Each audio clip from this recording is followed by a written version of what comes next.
السلام عليكم، مرحبا بكم معايا فيديو جديد على القناة. أتمنى تكونوا كاملين بخير وعلى خير، ونلقاكم هذا الفيديو بأتم الصحة والعافية. اليوم غادي نحضر معكم أحلى تحلية بالفراولة والفاني، كيجي لذيذ بزاف، كتحمق، جد اقتصادية وسريعة التحضير. فعلا عجبكم محتوى القناة فما تبخلوش عليا بالاشتراك وتفعيل زر الجرس باش يوصلكم دائما جديد الوصفات الاقتصادية ولذيذة في نفس الوقت. ودابا نبداو على بركة الله. في كاسرول كنديرو نصف لتر من الحليب، نزيدو نضيفو عليه فلان ديال الفانيلا، يعني من النوعية الصغيرة، لانه هذا راه كنزيدو فيه السكر. الا درتو لهادوك الكبار فلا داعي باش تزيدو السكر. فكنفرغوه وكنزيدو سكر الفانيلا، يعني من الاحسن ديروا هذا الصغير باش تزيدو تعزوه بنكهه السكر بالفانيلا، كيجي زوين زوين زوين بزاف بزاف، يعني كيكون معزز بالنكهه جيدا.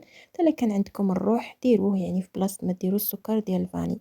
فكنزيد نضيف عليه 3 معالق يكونوا تقريبا ممسوحين من المايزينا. يمكن لكم تعوضوه بالدقيق الابيض الا ما كانش عندكم المايزينا اي النشا الذره. فكنحركو الكل جيدا بارد في بارد، ومباشرة غادي نوضعوه على النار باش يطيب لينا. فكتوضعوا الخليط ديالكم على النار تكون متوسطة مع التحريك المستمر حتى كتحسوا الخليط ديالكم بدا كيتقال، وغادي تنقصوا النار وغادي تحسبوا له 2 دقائق وانتم كتحركوا باش هذاك النشا اولا الدقيق يطيب لكم وما يجيش المذاق ديالو في التحليه. مباشرة غادي نفرغوا التحلية ديالنا في الكؤوس اولا في اي انية اللي وجدتوها امامكم، يكونوا بالتساوي طبعا. وغادي نخليهم يبردوا واحد شويه، عاد غادي نزيدو نضيفوا عليه الطبقه الثانيه. فبالنسبه للطبقه الثانيه حتى هي نفس تقريبا المقادير. عندي نصف لتر من الحليب، غادي نفرغ تقريبا الثلثين، وغادي نخلي واحد الثلث اللي غادي نطحن معاه هاد الفراوله. يمكن لكم ديروا الفراوله اللي تكون طريه، ماشي ضروري تكون مجمده. المهم كديروا اللي بغيتوا الكميه. انا صراحه راني ما عبرتش، كيف كتشوفوا معايا عينكم ميزانكم، ديروا كميشه. غادي نطحنها وعاد غادي نفرغها على الحليب ديالنا. فمباشرة كنفرغها كما قلنا على الحليب، وغادي نزيدو نضيفو عليها كمية من السكر كتبقى اختيارية على حسب درجة الحموضة ديال الفراولة اللي عندكم. فأنا دائما كندير كمية قليلة، مكنبغيش ندير بزاف، فدرت 2 معالق كبيرة.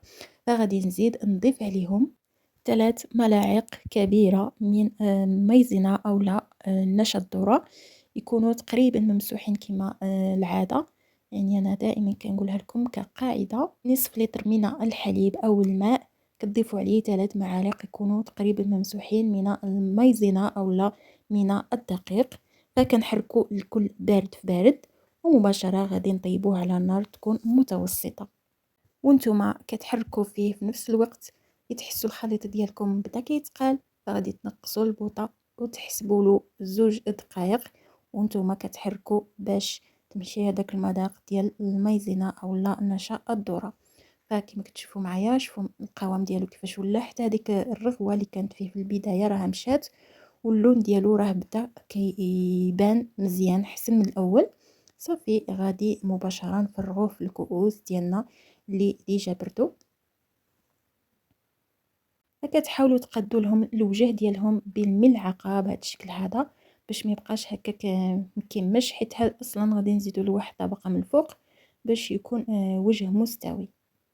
وان شاء الله غادي ندخلوهم الثلاجه باش يبردوا مزيان. التحليه ديالنا من بعد ما بردات كتصبح على هذا الشكل هذا متماسكه ورائعه جدا، لا في المذاق ولا في المنظر ديالها. فكطبقه اخيره انا غادي ندير لها هاد الكونفيتير ديال الفراوله اللي انا درتو منزلي 100%. الا ما كانش عندكم كتاخذوا تقريبا 250 غرام من الفراوله، كتزيدوا تضيفوا عليها كميه السكر اللي بغيتو، تقريبا ديروا 2 معالق كبيره، وكتزيدوا لها 2 معالق كبيره من الماء، وغادي تخليوهم يغليو فوق البوطه. كتنقصوا النار مهيله حتى كتحسوا هذاك الماء ما بقاش فيه. بعد كطحنوه وكتفرغوه على هاد الكؤوس، كيجي تا هو المنظر ديالو زوين. فبما انه انايا ديجا عندي الكونفيتير، فاستغنيت على هاد المرحلة هادي. كيما يمكن لكم تخليوه معي هكا يعني بدون ما تضيفوا عليهم حتى شي حاجة، راه كيجيو زوينين بزاف. كيما يمكن لكم ديروا واحد الساشي ديال فلان الفراولة وتضيفوا له كاس ديال العنبة ديال الماء، وكتزيدوا له السكر حتى هو ملعقة حتى لزوج، وكتوضعوه على النار يغلي حتى كيغلي مزيان مزيان، واحد 2 دقائق حتى ل3. من بعد مباشرة كتفرغوه على هاد التحلية ديالكم. كيجي الشكل ديالو بحال لو جيلي، كيجي المنظر ديالهم زوين بزاف. فالكمية اللي بقات ليا من التحلية ديال الفراولة فانا وضعتها في هذاك الكاس الصغير، حتى هو كيجي المنظر ديالو زويون. فانتوما تقدروا تلعبوا باش ما بغيتوا، يعني تقدروا تبدلوا ما بين الطبقات. المهم نتوما لكم حرية الاختيار. غير جربوا هاد الزوج مذاقات راهم رائعين بزاف بزاف. كنشكر كل واحد وصل لنهاية ديال الفيديو وتبعوا من الاول حتى الاخر. كنشكركم جزيل الشكر. فدمتم في رعاية الله وحفظه، الى فيديوهات اخرى سهلة وبسيطة واقتصادية وبنينة اكيد. والسلام عليكم، في امان الله وحفظه.